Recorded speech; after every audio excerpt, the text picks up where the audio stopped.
ಹೇಳಲಿಕ್ಕೆ ನಮ್ಮ ವಿರೋಧ ಅಲ್ಲ.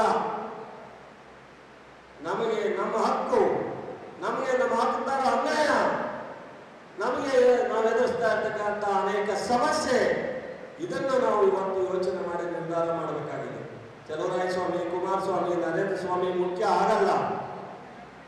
ಈ ಚುನಾವಣೆ ಆದ ಮೇಲೆ ಅವರೇನಾದರೂ ಗೆದ್ದು ಈ ಒಂದು ತೀರ್ಮಾನದ ವಿರುದ್ಧವಾದಂಥ ಸಂಘಟನೆಯನ್ನ ತೀರ್ಮಾನವನ್ನ ಕೋರ್ಟ್ ಮುಂದೆ ಮಂಡಿಸೋದಾದರೆ ನಮಗೂ ಹೋರಾಟ ಮಾಡೋ ಶಕ್ತಿ ಬೇಕಲ್ಲ. ದಯಮಾಡಿ ನಿಮ್ಮೆಲ್ಲರಿಗೂ ಕೈ ಮುಗಿದು ವಿನಂತಿ ಮಾಡ್ತೀನಿ. ಕಳೆದ ಬಾರಿ ಅಂಬರೀಷ್ ಅವರಿಗೆ ಇವರ ಶಕ್ತಿ ಕೊಟ್ಟಿದ್ದವರು, ಕೇಂದ್ರದ ಮಂತ್ರಿ ಮಾಡಿದವರು ಇವರ ಅಂಬರೀಷ್ ಅವ್ರನ್ನ, ರಾಜ್ಯದಲ್ಲಿ ಮಂತ್ರಿ ಮಾಡಿದವರು ಅಂಬರೀಷ್ ಅವ್ರನ್ನ ಇವರ.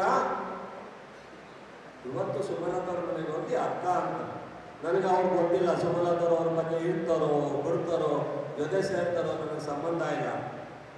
ರಾತ್ರಿ 12 ಗಂಟೆಯಲ್ಲಿ ಸುಮಲತಾ ಅವ್ರು ನಿದ್ದೆ ಬರಲ್ಲ ಅಂತ ಅಳ್ತಿದ್ರಲ್ಲ, ಅದನ್ನು ನೆನ್ಕೋಬೇಕಲ್ಲ. ಇವತ್ತು ಅವರ ಹಿಂಬಾಲಕರು ಏನೇನು ಕೆಟ್ಟದಾಗಿ ರೇವಣ್ಣ ಅವರು ಅವ್ರ ಜೊತೆ ಇದ್ದಂತ ಹಿಂಬಾಲಕರು ಮಾತನಾಡಿದ್ರು, ಸುಮಲತಾ ಅವ್ರಿಗೆ ಅಂಬರೀಷ್ ಅಂತ 4-5 ತಿಂಗಳಲ್ಲಿ ಏನೇನು ಕಣ್ಣಲ್ಲಿ ನೀರು ಹಾಕ್ಸಿದ್ರು ಅನ್ನೋದು ಸಹ ಅವ್ರು ಅರ್ಥ ಮಾಡ್ಕೋಬೇಕಾಗತ್ತಲ್ವಾ. ನಾನು ಅವ್ರು ನಮಗೆ ನಮ್ಮ ಜೊತೆ ಯಾಕೆ ಸೇರಲಿಲ್ಲ ಅಂತ ಕೇಳಲ್ಲ. ಅವ್ರ ತೀರ್ಮಾನ ಸ್ವತಂತ್ರವಾಗಿ ಗೆದ್ದಿದ್ರು. ನಮಗೆ ನಾವು ಜಿಲ್ಲೆಗೋಸ್ಕರ ಅವತ್ತು ಅಂಬರೀಷರ ನವಿಗೋಸ್ಕರ ನಮ್ಮ ಕಾರ್ಯಕರ್ತರು ಮಾಡಿದ್ರು. ಅವರು ತೀರ್ಮಾನ ಅವ್ರಿಗೆ ಬಿಟ್ಟು ವಿಚಾರ.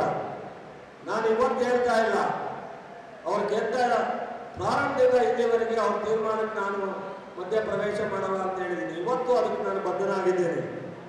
ಸುಮಲತಾ ಅವ್ರ ತೀರ್ಮಾನ ಅವ್ರಿಗೆ ಬಿಟ್ಟು ವಿಚಾರ.